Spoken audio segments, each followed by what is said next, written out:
This is Tea with Botha. When you talk about sexual violence, when that men go through or survivors of sexual violence, there's the stigma surrounding it. There's issues of silence, and this silence is in fact burdening men. And today, I would want ask you to join me in getting into grips in understanding what is male sexual survivor all about. And please help me in welcoming Martin, who will tell us more about who he is and the organization that he has formed and started, and why the organization that he did. Thank you. And Martin, thank you so much. After a while, after a long time, Sorry. but I can understand. But thank you so much for gracing us with your presence. That's a pleasure. Thanks for Tell us more about. Thanks for being persistent. Thank you. Yeah, okay. I never take. If I anything, never take a no. I see that. Yeah. I see that. And Martin, what is who is Martin? Martin is, I suppose, first and foremost, a father, a son, husband. And then I'm the founder of an organization called MatrixMen, which I started in 2011. And what else? Author. I'm a writer, speaker, public speaker, therapist, counselor. Yeah. And why? Male survivor, yes. And why MatrixMen? It was a weird thing, I mean, I was a full-blown alcoholic, right? So I drank from age 13 to age 42 when I finally managed to kick it. I was definitely a bottle a day guy, and then I kind of lay around the house for a year, still depressed and angry at the world. And I thought to myself, this can't be it. This is not the solution. They always tell you, like, stop drinking and everything will get better, and it didn't. It was horrible, in fact. And so eventually, I remember one night I came home, and it was in, I think, October of 2010.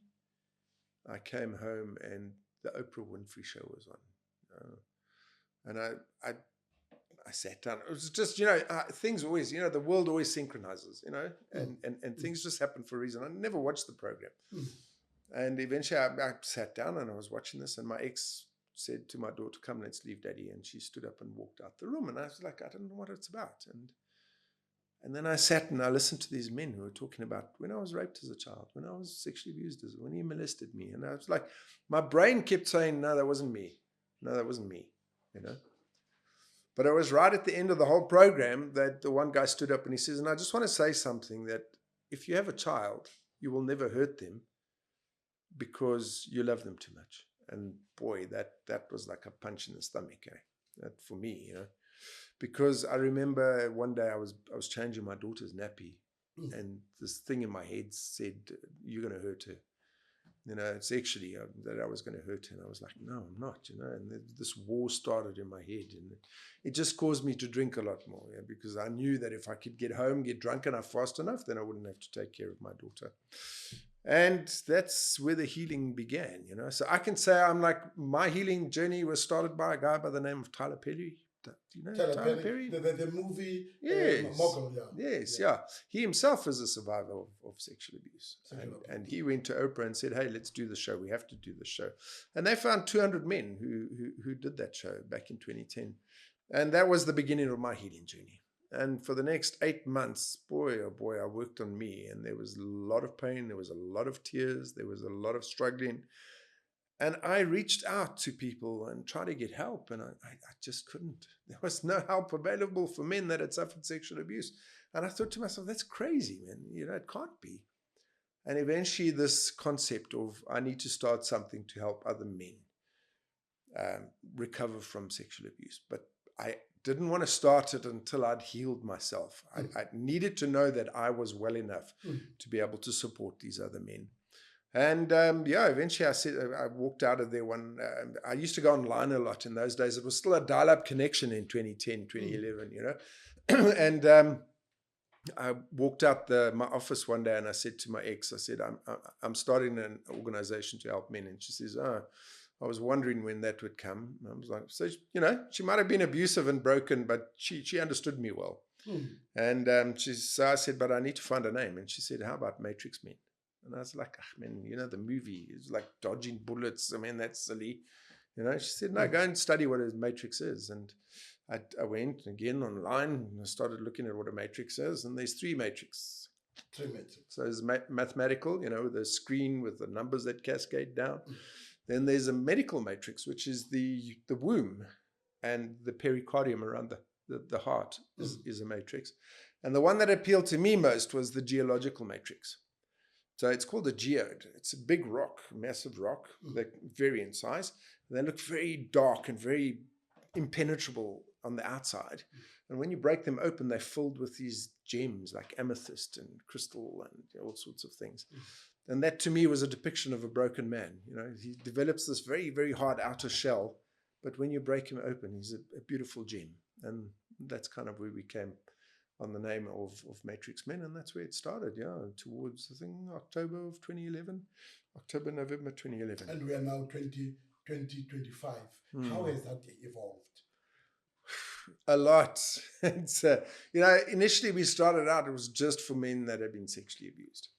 And I remember walking in those days, it was a Keso clinics in the mental health hospital in Randburg. And they gave me space, and I walked in there every Tuesday night, and I sat and I waited for 3 months, and nobody came. And I was advertising in a local press, and I was talking on radio, and wherever I could talk, I was busy talking about this, trying to get into newspapers, all that sort of stuff. Nobody came. And I remember the one night I sat there, and it was now 3 months later, nobody's coming. And Tuesday night, and I'm walking out, I would wait, start at 7, wait till 8 o'clock, and then leave because, nobody's coming. And I remember walking out, and I was about to give up, and the reception lady at the clinic turned around to me and she said, "Oh, shame, nobody came again." And I said, "Yeah, nobody came." She said, "Do me a favor, never give up. This is very important." And weirdly enough, the next week, the guy started pitching. So, yeah, and that's where we were born. So we just would get together and talk. And just have a safe space for men, just to talk about what happened to us. And the guys opened up. And eventually that evolved. I found a program in the States, a recovery from childhood trauma. I found a program, which is a 20-week program, which we now put the guys through. But it's evolved. So we don't only work with sexual abuse guys. We work with guys with anger, guys that are beating their wives. So we help them recover because, it's vestige. Men who have been dealt severe pain and trauma in their lives and they have no outlet resort to that horrible thing called anger. And that anger shows up in different ways, shouting, screaming, punching. And we need to give them an outlet. We need to give them space where they can start healing and talking about things, because then we can alleviate that, So in healing men, we are actually saving marriages, saving women. And that's the sort of work. And Martin, how... what are the unique, are there unique features that would say that men who have gone through sexual violence would exhibit or they would show? Yeah. I call them the big five, right? The big five. Yeah. So it's sex, silence, sports, anger, and addiction. So when we look at men specifically who've suffered, quite often if they've been raped by men, they will be sleeping with 100 women to try and prove their masculinity, right? If they've been raped by women, same thing. They're kind of looking for that euphoric high. They're looking for that first-time experience. It's almost like an addiction. Sex is just like heroin at the end of the day. If you're introduced to sex and intimacy in the wrong way, then it becomes a drug rather than something beautiful and intimate between two people. It takes the emotional portion of intimacy away from it all. It all becomes about the sex, So the sex. The silence is guys who they come home from work or they work 14 hours a day.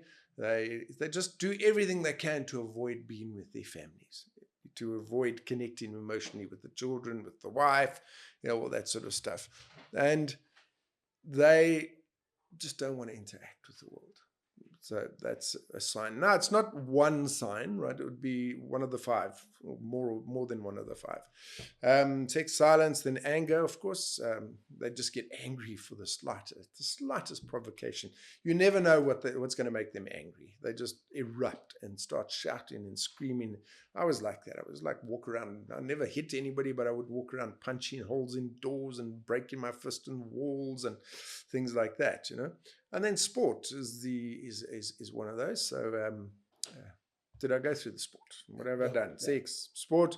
Yeah, the guys watch sport all the time. They just watch television from Friday night when they get home to Monday morning when they go back to work. Again, avoiding, you know. Anger, addiction, of course, drinking too much, drugs, recreational. They see it as recreational drugs. Doesn't matter. So which one have we missed? Sex, sports, silence, anger, addiction. Could that be, Martin, be part of trauma? How does it manifest or show? I mean, trauma is I mean, your personal story, were you able to pick up and say, but you know, this is a traumatic experience I'm going through? Yeah, you don't when it happens to you, it's normal. You know, everybody goes like, wow, that sounded so bad. No, it was normal for me. That was what happened. You know, adults use you sexually. And it started with my mother, of all things. You know, Your mother did what? She would use me sexually. You know, she would molest me from the age of 5. I remember. She would molest you. Yeah, and then it carried on, and then there was other men that would molest me. Then there was another lady at 12 who raped me. And then there was a guy who kept me ensnared from 13, 14 to 19. So, yeah, so I was just everybody's plaything, you know. It was normal to me. That's what adults did. And I equated my life with, you know, if I wanted something from somebody, sex was the vehicle that I'd use, you know. If I wanted a relationship, sex was the vehicle that I'd use. You know, if you loved me, you'd have sex with me. If you didn't have sex with me, well, you didn't love me, clearly. So I would move on. So I hurt a lot of people in the process. And you don't realize it's trauma. You know, you don't actually, because that's your normal. That's what you grow up with. It's only when you get older that your responses to the world are maladaptive, if I can say it in a nice way. You just cannot stay loyal to your wife, or you addicted to pornography, or you addicted to masturbation. You're married, but you'd rather have sex with yourself than have sex with your wife. You drink too much. You angry too much, and then that's how the trauma manifests as an adult. You know, and it's and you think it's normal. This is who I am. You know, I mean, that's it, and you just carry on through life. And it's only when you hear other men talking about these things that you go, oh, hang on a second. Oh, okay. That's what the problem is, right? I mean, it's not normal to wake up every morning going like, oh, man, I'm alive. Why didn't I die during my sleep? You know, it's not normal to try and kill yourself 5 times. I tried suicide 5 times, right? This is what happened to you? Yes, yeah. So I tried at 16 was my first suicide attempt. And then again, in my early 20s, between 21 and 25, after I got out of the Air Force, then I tried 4 times at least to blow my brains out. It's not that easy, eh? Yeah, but it's not pleasant, you know. I mean, a lot of guys complete suicide. It's a sign, you know. But unfortunately it's too late. You know, then. And they do. We do this as men because there's that stigma. There's that silence that is encouraged. There's that narrative that. Well, you know, you say patriarchy, but the nation, everybody talks about it, right? It's just this ingrained thing. So, I'll give you an example. 16, after my first suicide attempt, I thought, man, I need help. Something's not right here. Because, you know, it's one thing waking up depressed and wanting to die. It's another thing actually trying to kill yourself, actively trying to kill yourself. So I went into Hillbrow in those days. I have to do the maths, but in 16, I was probably early 70s, late mid 70s. And I was walking around there, and there was a rape crisis center. And I was like, oh, what's that? Maybe this is the thing that's happening to me. And I walked past, and I came back, and I walked past, and I was like, okay. And eventually I built up courage, and I went and I pushed the door open, and I walked in. The first poster I looked at was this huge poster of this woman cowering in the corner. I think it was a young girl, actually, with her panties pulled halfway down her legs. And then, of course, I call it the hairy fist poster, where the big hairy fist in the foreground and this little girl cowering there. And then I looked at the next one, and it was a lady with a black eye. And I looked at the next one, and it was a lady again and again and again, lady, lady, lady, lady. And I looked at this, and I was like, this is not my story, you know? And then you start remembering things like during school, they would come to school, and it's like, you guys don't rape girls. Boys don't hurt girls. Boys don't hurt girls, you know? And all of this stuff is entrenched in your head, and you're going like, well, only girls are victims. Boys can't be victims. We're the perpetrators, right? And I remember just turning and running out of there and never going back again. And if you think about it realistically, I could have got help at 16, but instead I poured myself into a bottle of whiskey until I was 42. I mean, my life was a mess. It could have been completely different, different outcome, right? But, you know, again, I believe all things happen for a reason. And so we go through life. But I want to change that narrative. You know, in South Africa, we have 425 plus victim empowerment centers. Right? 16 of them claim to support boys. 16 only. And that's despite a law that was passed in 2012 that said if a victim empowerment center needs to cater for both genders, for all genders, right? In 2012, we didn't have the 72. We only had 2 in those days, right? And it's law, yet only 16 claim to support male sexual survivors. Yes. Yeah.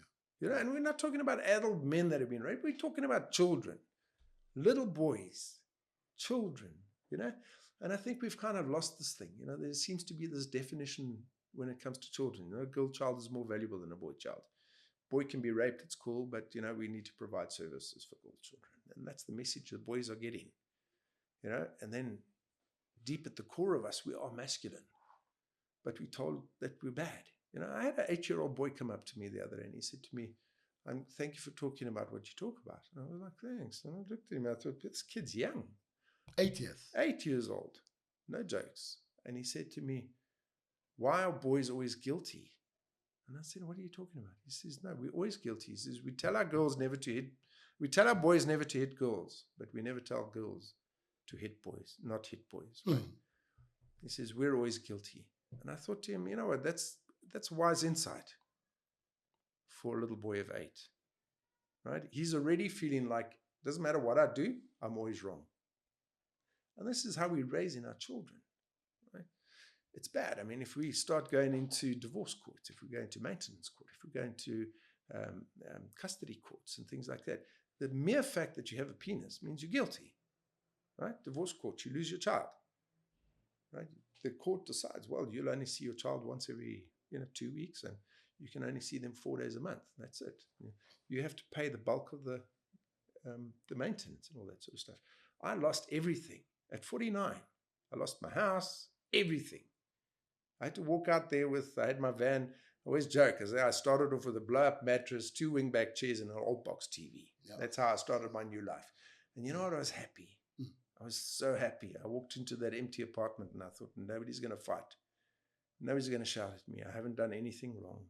I'm just going to be happy. I just walk in there and do what I want. If I want to watch TV, watch TV. I want to make dinner, make dinner. I can do it. And it was the greatest night of my life. I remember driving home going like, wow, this is amazing. I was just like, peace. Just going into my own home and it's peaceful.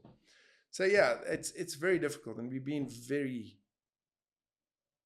what we're doing to our sons is so destructive, and we need to start changing that. Is that part of the work you have to do with mental health, how it affects, how it impacts on the boy child? Yeah, absolutely. Yeah.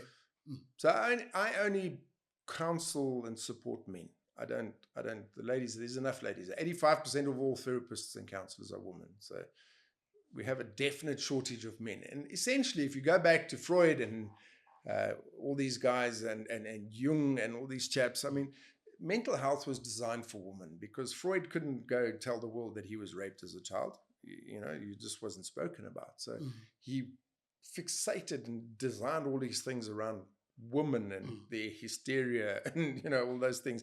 I mean, he's a bit of a freak, but anyway, and we call those the fathers of psychology. And so essentially to this day, and I mean, a lot of the guys come in and see me and they go like, I went to a psychologist. And I go, how was that for you? And they go like, well, very difficult. And I go, why? And they say, well, they're always telling me that it's because of patriarchy and toxic masculinity that I'm in this situation. It's almost like I'm being blamed for being a man. And I go, right. I mean, that's silly. You know, you come in there as a client, as a patient, or as a whatever you want to call it. Treat me. Don't treat the world view of me. Treat me as a person, you know. And we need to get away from these narratives. We really do. You know, we need to start looking. Like there's a little known fact in South Africa. We're fortunate in that it's the only country where we've actually done this in-depth study into sexual abuse, right? Mm. Back in 2006 with the spread of HIV/AIDS the way it was, with our dear president denying that it happened and said just eat garlic and potatoes. President Mbeki and yes. Manto Chabalala, the minister of health. Yes, potato Minxmang. Yes. Yeah. And may her soul rest in peace. Yeah. Yes, yeah. You know, I mean, they did a lot of harm with that narrative, but yes. So these two researchers, Ariho Forster and Neil Anderson from the States, were like, why is HIV/AIDS spreading this fast through South Africa? It's just not normal. It's not happening in Zimbabwe. It's not happening in Zambia. It's not happening anywhere else. In South Africa, it's just crazy. It's like wildfire. So they started. Now what they did is they interviewed nearly 100, it was 124,900 and something children, boys around South Africa. 1,092 schools, 9 provinces, 9 official languages. And they came back, and in that study, they identified 13,915 boys who were aged 18 at the time in the year of the study. They took them aside and they did a separate study. And what they found there was devastatingly shocking. Right? 44% of all boys had been sexually abused by age 18. That's nearly half the male population of this country. 44%. 44%, right? The perpetration was this. 31% were sexually abused by boys and by men. 27% by both genders, male and female. And 41% by women, right? And that's an aspect we don't talk about because we have this narrative that only men perpetrate. Women are nurturing, caring, loving, understanding, you know, all that sort of stuff. Not true, right? 20% of rapists were teachers. Isn't that scary? Right? 20% were teachers. Yes. Of rapists. Yes. Male. On boys. This were women raping boys? Women and men raping boys. Yeah, so okay. 20% of the total number, 20% of the perpetrators of sexual abuse were teachers. So you send your kid off to school thinking that they're safe there. They're not, you know, especially, and it's happening with boys around puberty, so 13, 14, 15. Busy with a case now, right? Private school. Teacher came in. Within 6 weeks, she groomed 5 kids and raped one. She groomed them. Yeah. 6 weeks of her employment. 6 weeks from joining that school, she'd sent them naked pictures of herself. She'd chatted them up and everything. And she took one of the boys, drove them through to her place, raped him, brought him home, dropped him off at school again. And fortunately, this young boy spoke about it to his parents. And, you know, we've opened a case and we're busy going through the court. Another big problem, you know, the court system's broken, the investigation, the police is broken, everything's just broken. It's just incredibly devastating, you know. For kids to get justice is, man, it's a battle. It really is. You know, if you don't have a guy like me standing there shouting, you know, going to the heads and going to the head of departments of those various things, of the NPA, of the DPP, of the FCS services and things, nothing happens. Nothing happens. Those case files just stay on the desk. Yeah. Do you think, Martin, is the reason why men are not accessing psychological services, or are there other reasons? No, there's a lot of reasons, you know, why they're not actually accessing, because it comes to that childhood thing. You know, cowboys don't cry. You know, tough it out. Just shut up. Don't talk about it. Move on. It'll go away. You know, and these things, it doesn't. You know, it's destructive.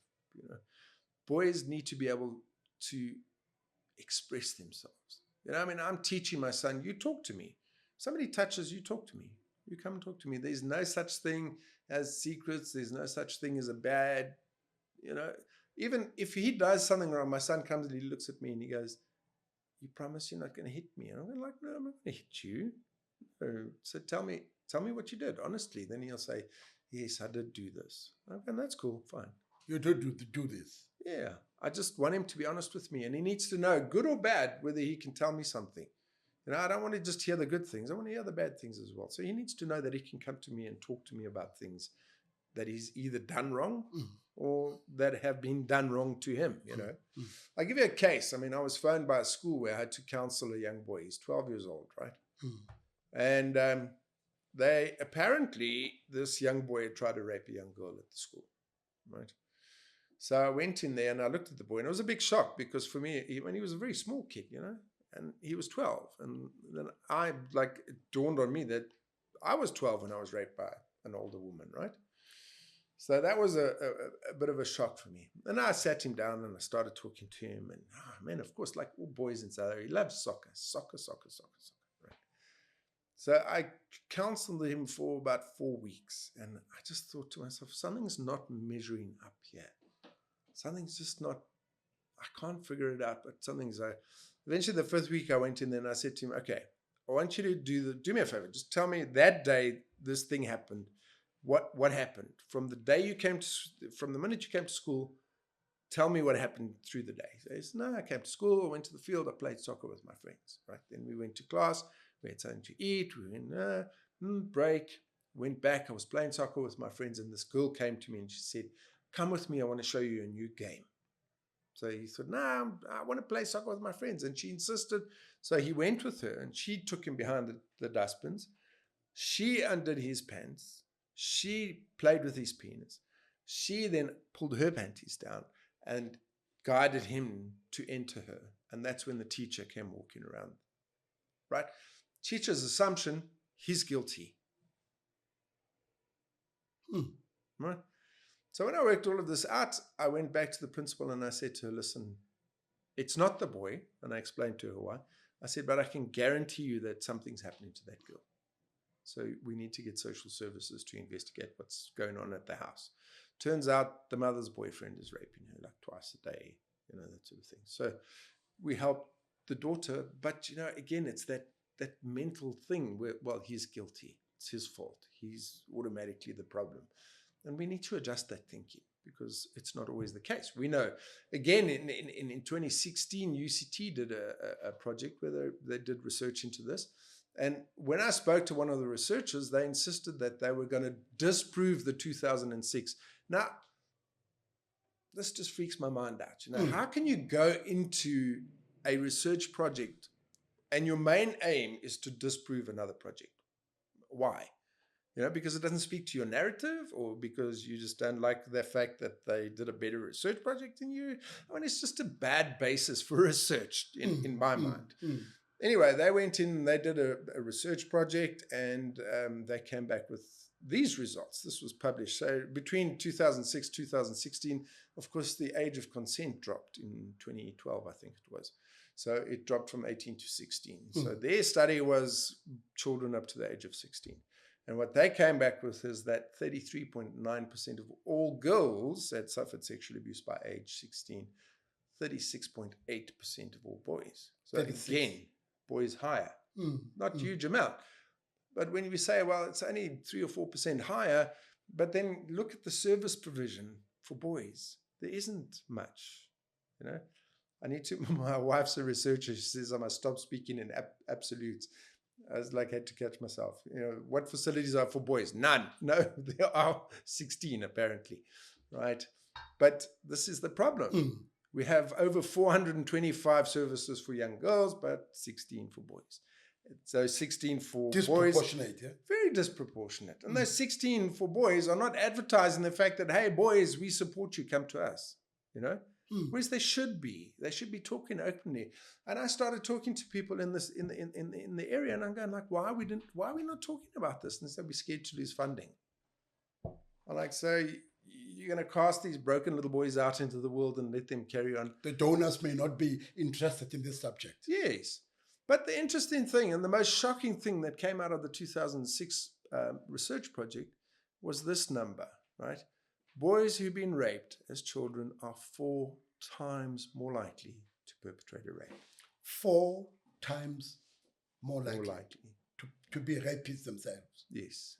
Is it because of what? The trauma that they live with?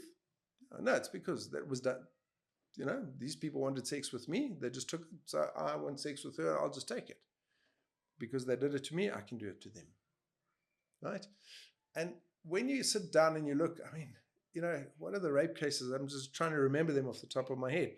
2022, 33,960. 2023 was 41,000. 2024 was 53,000. Take a year back. 24 was it dropped by like 100, you know.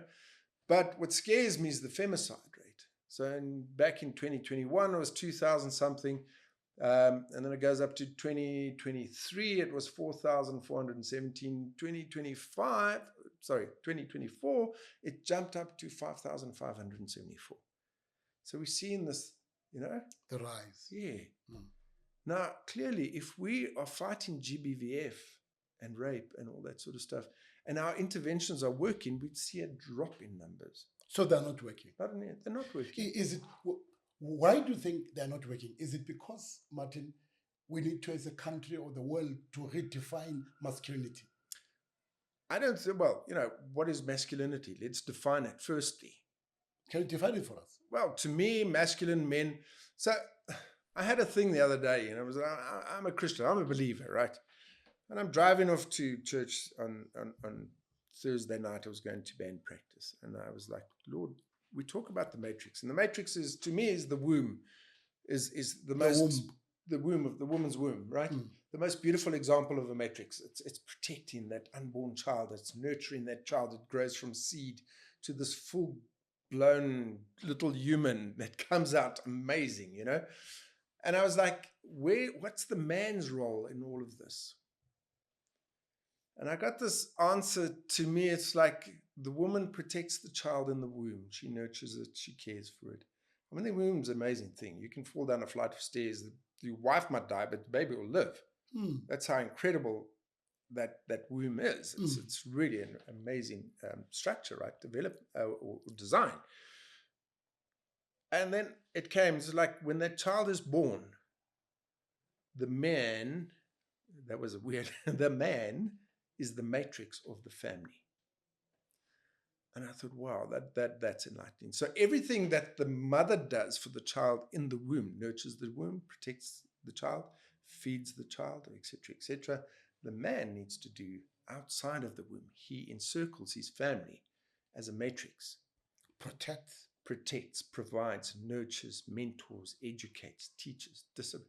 It's like discipline. You know, everybody carries on about spoil the rod, spoil the child and spare the rod, or whatever. What's that saying? Spare the rod, spoil the child. Yeah. Do you know the root word for discipline? Is disciple. Disciple. Yes. Like Jesus Christ's disciples. Yes. And what is the meaning of the word disciple? To teach. So when they say discipline your children, that means teach your children. Right? So we need to raise them, nurture them, care for them, protect them. Now, you can't raise, nurture, and protect somebody if you're broken yourself, because you don't know what.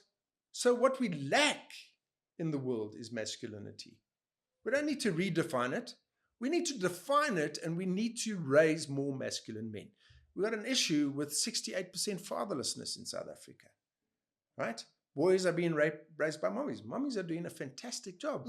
But, you know, at the end of the day, you don't stand up peeing. You know, you need to be a man to understand what masculinity is. And I read something the other day. It says masculinity is not something we can teach.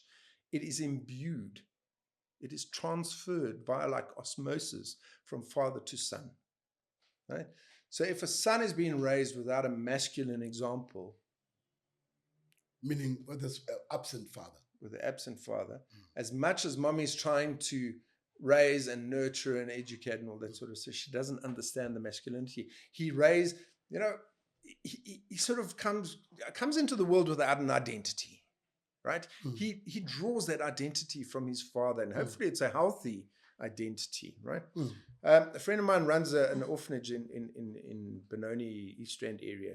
And he says, we get kids as young as 8 that come from the Eastern Cape to find their father in Johannesburg, right?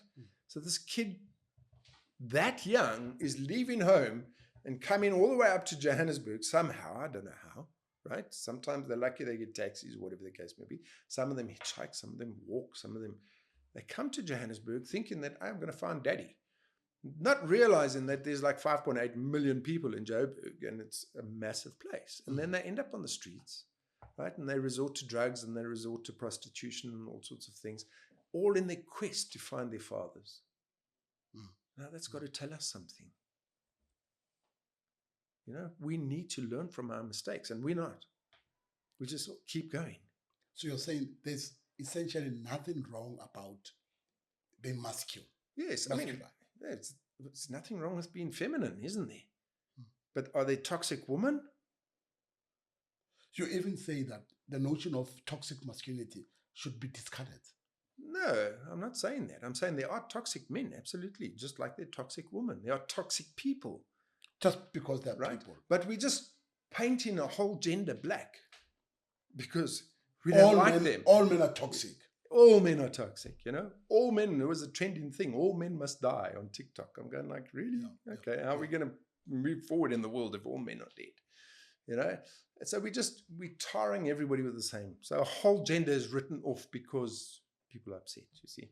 Now we go back to something that when I started MatrixMen, I was determined that I wasn't going to use that as a process of healing for myself. I needed to be healed before I went into that thing.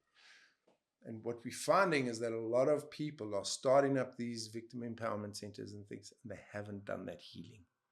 So what they're doing is they're transferring their hatred and their anger down to the people that they're supposed to be helping.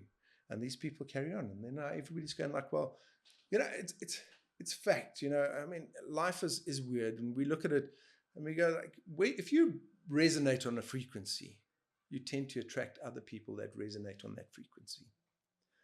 So if you were abused as a child, you will attract people into your life that had suffered trauma as children, right? Because you understand each other. Your normal is their normal. It's like we're so drawn to each other. I was so drawn to my ex-wife. I didn't realize later that she'd suffered tremendous trauma. I mean, that's her story to tell and her stuff to deal with, right? And as I healed, so I attracted different people. So it's true that women who were raised by abusive fathers, stepfathers, boyfriends, mothers, boyfriends, or whatever the case may be, will be attracted and will attract, because those men attract similar men into their lives. So their whole life is going to be around like abusive men. So to them, in their world, all men are abusive, right? But that's not actually true. That's their story, but that's not the whole picture. And what we're doing is we're taking a story and we're turning it into a whole picture. You know, every man in the world is bad, you know, and they stand up, where are all the good men? Well, we're here, but when I raise my voice in defense of you, then you shoot me down. Like, what do you know? Well, you know, like you, I'm a survivor of rape. Oh, you know, when we started the Me Too thing, I was like, got brave eventually, and I put hashtag Me Too. A woman came and said, like, stop stealing our pain. I was like, how am I stealing your pain? I'm identifying with you, right? She goes like, you don't know what it's like to walk down the street and get whistled at. I'm going like, oh, is that the worst that's happening to you? She goes, well, I have to deal with it every day. I said, well, were you raped as a child? She goes, no. And I go like, well, I was, you know, so why are you stealing my pain? Why do you not allow me to identify with you? So it's just this weird thing. We just have this war between the genders, and we must stop with this nonsense. It's really not helpful, not for our kids anyway. Yeah. Do you have some, Martin, positive stories of men who had gone from this trauma and who would say that, look, I think that I've healed and I can positively impact the world or individuals around me? Absolutely. The positive impact is always, to me, the family is the most important. Family. Right? Family, always. So I can tell you story after story after story where guys have come to our groups and, you know, it's a physical change. You can see it. Suddenly they walk into the room and their eyes are bright and their skin is clearer and brighter. They're glowing. It's just a beautiful transformation. And it's usually at around between 12 and 16 weeks in the program, right? That this amazing transformation just happens, right? And I'll give you an example. A guy came to me. He was on the verge of losing his job. He was on the verge of losing his wife, his house, his cars, his family, his daughters, everything, right? He was broken. He was a mess, a massive mess, crying and blubbering in front of me. Anyway, we got into the program. He is now Africa manager for the same corporation that he works for. He's with his wife. He raises the children. She's out working because he works online. He takes them to school. He goes and fetches them, makes them lunch, puts them to bed, all that sort of stuff. And yeah, as I say, he's Africa manager for the company that he works for. So one story, right? Another one, same thing. The guy was very angry. Transformed his life. His life. And there are many stories, not just one or two or three, many, right? But the nicest one for me is a guy who used to beat his wife, right? And he came and we sat down and we started talking and I went through his life. And when I hear his story, I want to cry. It is truly, truly, truly a tragic story. So it started in KZN when he was a young boy. His mother died. His father remarried, right? And he was 13 when his stepmom started sleeping with him, right? And as he got older, then she was like, you can't be around here because your father will find out and there'll be problems. I'll get whatever. So she threw him out the house at 16, right? He managed to make his way up to Joburg. He managed to get an education. He managed to, eventually got married and has 3 kids and all that sort of stuff. But he has this problem. He beats his wife, right? She pushes him, and he retaliates. Bam, there we go. And we sat down and we went through this whole program and eventually we got to a point and I started teaching him how to manage his anger. And to this day, which is now 3-4 years later, hasn't raised his hand to anybody. Not his wife, not his children, nobody, right? In fact, the roles have now reversed. Is it her now beating him? She now beats him because she's not used to this new person. She doesn't understand it, right? And the house is not normal if there's violence, no violence happening around her. So now when we start going into this and I start looking into her history, she also comes from an abusive background. Remember that thing? Vibrate, drawn together, right? So he comes from an abusive background. She comes from an abusive background. So they're both angry and they have unresolved trauma. And this is what happens.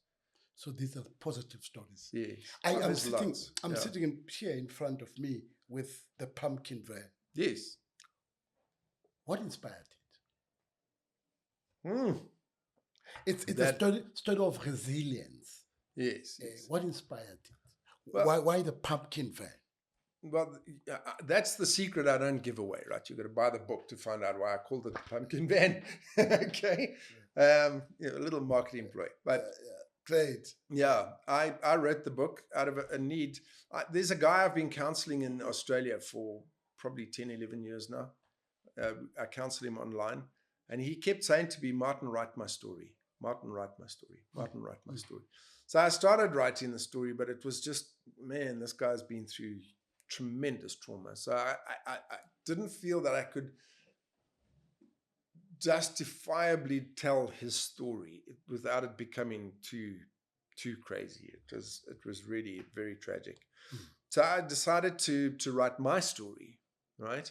But I include in my story, I include 6 other men, right? The guy from Australia is one of them, and a whole bunch of guys from South Africa. One of them is a triple murderer, right? One of them is a pedophile who committed suicide a year or 2 ago. And then 4 other guys whose stories I kind of tell, So what I'm trying to show is this is what happened to them, and this is how it impacted their lives. These are the dysfunctions they developed, all that sort of stuff. I mean, quite obvious. My brother-in-law also wrote a book called Killer Stories, where he interviewed, I think it was 25 serial killers in South Africa for his PhD. He then wrote about, his thesis was on 13, and he wrote a book about 6 of them. And I still remember phoning him going like, Bryn, How many of these boys were abused as children? He was like, oh, silly question, Martin. All of them, of course. So my story is a prequel to his story, if you know what I'm saying. This is what happens to boys, and that's a potential outcome. The outcome, yeah. Right? Yeah. One of them is a triple murder in my book. And it is very directly related to the abuse he suffered as a child. So I felt it very important to tell that story, but I didn't want to tell that story from a personal point of view. I wanted to kind of as somebody who works in that space to give it a broader context. And I quote a lot of neuroscience, I quote a lot of science and a lot of research in the book. And so it is kind of a scholarly book, but as a story, it's a narrative, you know. So if you know me and you know how I speak, then when you read the book, you'll go, oh, this is Martin speaking. I can hear his voice, you know. So yeah, that's kind of. So it does talk a lot about you're using storytelling as you are appropriating a method of healing, am I right? That storytelling becomes that vehicle, becomes that van. Yes. Yeah. That's part of. I've taken the bag out of the cat. Almost, not quite there, but yeah, you still need to. But that is kind of a depiction. That's why I took the vehicle, the van. You know that. Yeah, but there's more to it. You're giving voices to people that ordinarily would be voiceless. That as well, yeah. Ordinarily would be silenced. That's it. Yes. Ordinarily there would be stigma. Yeah. Especially when you are a man and sexual violence. Yeah. So what it seeks to do is to, in fact, go directly into challenging these narratives. Yes. Are we winning the war? We're starting to. I'm starting to notice a very definite shift, you know. But unfortunately, you know, the world is such that we're going to polarize. We always polarize. So it's always women against men, them and us, and them and us. And I'm going like, no, this is a human conflict. You know, we need to understand that there are as many damaged women as there are damaged men. And until we heal those people, I did a talk to women in mining on Friday, and I said to them, if men are the problem, why are we not healing the men? Because if we heal the men, then we don't need to heal the woman. There'll be no problem. There will be no problems. You know, and that to me is the positive masculinity. If we can embed in our young boys positive masculinity, the ability to speak about things, the ability to display their emotions and talk and go for therapy and get help, we will not need to fix broken women. They will be there to protect, nurture, and care for. Yeah, that matrix that I talk about. We won't raise sons who are fatherless and then in doubt about what their identity is. We will not have daughters who fantasize about these Hollywood husbands because their father's not present. And then they end up marrying somebody who will never measure up to the dream that they have of what a father is actually like or a husband is actually like. So the lack of masculinity, the lack of fathers in relationships, in families, is not only impacting the boys, it impacts the daughters as well. I mean, there's enough science around it, you know. I mean, the fact is that most of our prison population are fatherless boys. Most of our teenage pregnancies, fatherless daughters. You know, addiction, fatherless boys. And I can go on, dropping out of school. You know, the outcomes, the bad outcomes because of fatherlessness are there and they've been proven over and over and over through science. Good research. Yet we still ignore it. Any support? Is there any support which would answer your question why? Do we have support or do you have support programs? I'm developing support programs now. So, I mean, just face it, up to like 6 months ago, it was me alone. It was MatrixMen. We're now part of something called the Mental Wellness Initiative. So we have a group of people behind us now, which is beautiful. It's really fantastic. So we kind of focus on the men's mental wellness aspect of the Mental Wellness Initiative. And it's nice to have support, because I was getting to a point last year where I was like, I'm tired of this. I don't want to do this anymore. I'm going to focus on me. I'm going to sell my book. I'm going to build my practice. And I was going to focus on my family, because my family is impacted by this. I've poured millions into MatrixMen over 14 years, you know, and I just can't do it anymore. I'm tired, you know, I need the help. And we're busy developing programs now. So we're going into schools where we're doing therapy one-on-one with kids. We're building a program similar to one in England called Lads Need Dads, where we do basics. We teach them how to change tires and how to check oil on a car and how to make a dollhouse and, you know, all that sort of stuff, you know, just man skills so they can kind of absorb from men around them. But my biggest thing is teaching masculinity. That's a program that I'm working on now. And there's a young man who's listening to us today, and this young man is going through trauma, is going through sexual violence, sexual abuse. Yes. No acknowledgement. What do they do? Where do they go? What does he do? Well, the first thing is to reach out, because anything in silence just gets worse, right?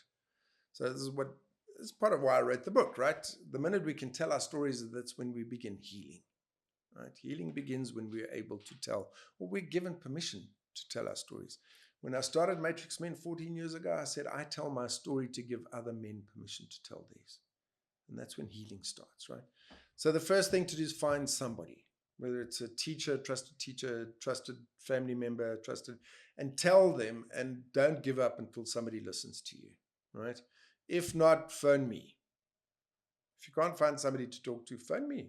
What's please. the phone number? 081 430 4445. So when I say phone me, I mean WhatsApp me, because my phone is always on silent, right? I'm always counseling or something. So WhatsApp me, I will get back to you. And I do it often. So tell somebody, you know, and if you're in Joburg, we can help you. We can open cases. We can help get these cases. Is that the legal aspect? You do as that well? As well? Yes. Yeah. We support boys through court. We support people through court process. Yeah. It's very difficult. The court is not a beautiful space to work in. It's really not. It's a very difficult space. You know, and then you go in and it's postponed. You know, average case takes between 5 and 7 years to complete. You know that. I mean, I support children who, one kid was 5 when he was abused sexually by a teacher, a male teacher this time. The case was resolved 7 years later. So he'd spent more time in court in his young life than he had living and playing and carrying on like a normal boy, right? And that's tragic. You know, that needs to change. Is there hope with the new Pope, just Leo, is it Leo the 16th? Well, look, I mean, I'm not a big fan of the Catholic Church, because purely for the fact that for the last 4 popes have essentially just tried all they can to cover up. Leo has a history when he was Prevost and he was a cardinal or a bishop or whatever in America and in Peru, yeah, where apparently there's a number of cases that he covered up. So I'm not going to start doing the happy dance, you know. But also my life doesn't revolve around the Catholic Church, because the Anglican, the Methodist, the Pentecostal, they're all just as guilty. Wherever somebody has authority over children or has access to children, we need to watch out. Sports coaches, teachers, you know, it's a sad thing, but I don't trust anybody with my children. I really don't, you know. I mean, I'm constantly checking my son and my daughter out and making sure that they've not been harmed. Would you support the move to have the register? Oh, absolutely. Yes. Yeah. You know, I mean, the excuse they're using. So the Justice Department is on the right path. Well, you know, really? Because they were supposed to publish it in February and it's still not out. And then they're going like, no, it's the Poppy Act. But the Poppy Act doesn't count in this matter because it's already public record. This person has been convicted. He's been convicted. And his name goes in. Yes, it's public record. So now either I'm going to sit down and start going through all the court cases throughout all the jurisdictions and start assembling a list, which I'm fully entitled to do because it is a matter of public record. I mean, the sexual offenders list is already a matter of public record. I mean, it's there. They've been convicted, and all we need to do is just put it on a long list and put it out there.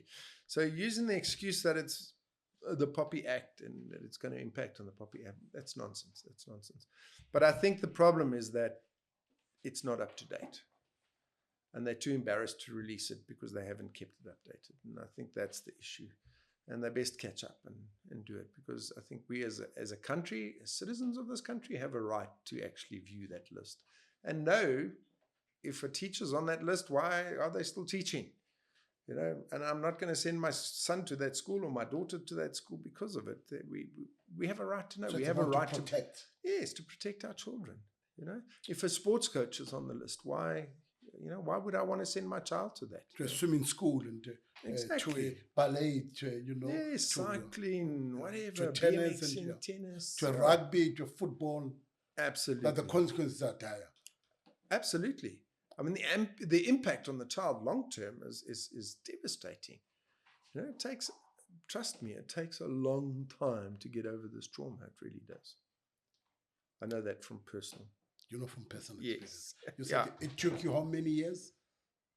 Me, fully probably about 3 years of hard work. I mean, that was like dedicated work, 3 years. So the first 8 months were the hardest. But then there's these things that keep surfacing, that keep jumping up and hitting you in the head, which aren't fun. They aren't fun. These triggers and memories and things that just happen for 3 years afterwards. Yeah. Thank you, Martin. How do people get hold of the pumpkin van? So there's it's available online. So just search the pumpkin van, Martin Pelders. It's on Amazon, or you can have it couriered to your door in South Africa. So if they phone the 081 number, or if they phone, yes, I can always arrange to get a book to them. Yeah, absolutely. Yes, no problem.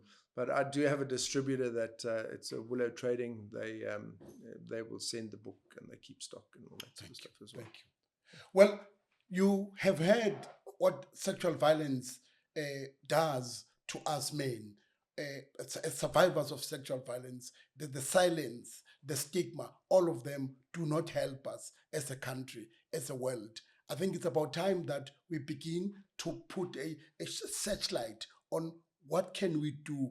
What can we do about sexual violence, or especially as it affects men? Something that we have not been able to talk about openly, publicly, because of fear of the stigma, the unreasonableness of thinking that this is not something that should be spoken about publicly. I hope you are sitting there, you'll be able to go out. As Martin said, that help is out there.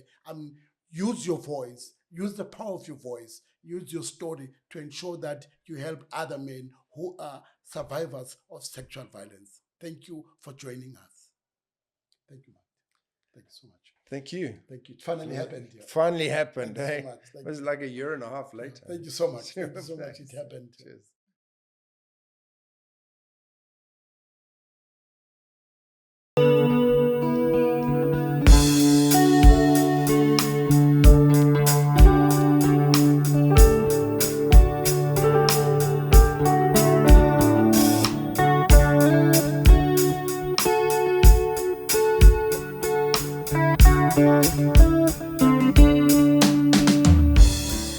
This is Tea with Botha.